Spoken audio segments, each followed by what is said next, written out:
આજે આપણે પહોંચી ગયા કેક ટેટુમાં ટેટુ દોરાવવા માટે. અમે નીકળી ગયા ટેટુ દોરાવવા માટે કંપનીએથી ને આવી ગયા રિક્ષા ને હવે જવાનું હતું આપણે મોલમાં. ફાઇનલી આપણે પહોંચી ગયા મોલે ને ફાઇનલી મોલે પહોંચી ગયા ને હવે જવાનું હતું આપણે મોલની અંદર, કેમ કે મોલની અંદર છે ટેટુની દુકાન. ને આ લાઇટ વાળી સીડીમાં આપણે પહેલી વાર બેઠા હતા, થોડી બીક તો લાગતી હતી.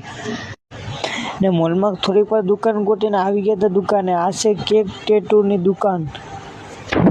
ને ફાઇનલી દુકાનની અંદર આવી ગયા ને ભાઈ બતાવવાનું ચાલુ કરી દીધું ટેટુ. ને આપણે દોરાવવાનું તો આ કૃષ્ણ ભગવાનનું. ને પહેલાં આપણે દોરાવવાનું છે ભાવેશભાઈના હાથમાં. ને ભાઈએ કરી દીધું કામકાજ ચાલુ ટેટુ દોરવાનું ભાવેશભાઈના હાથમાં. ને આપણે પણ દોરાવવાનું હતું માં મેલરી માનું નામ, એટલે આપણું પણ ટેટુનું કામકાજ ચાલુ થઈ ગયું હતું. ને આગળ આપણે મુકેશભાઈને પછી ટેટુ દોરાવવાનું હતું, એટલે મુકેશભાઈ પણ બેઠી ગયા ટેટુ દોરાવવા માટે. ફાઇનલી ભાવેશભાઈનું ટેટુ પૂરું થઈ ગયું. ને આ છે ભાવેશભાઈનું ટેટુ. જરા કોમેન્ટમાં જણાવજો કેવું બન્યું.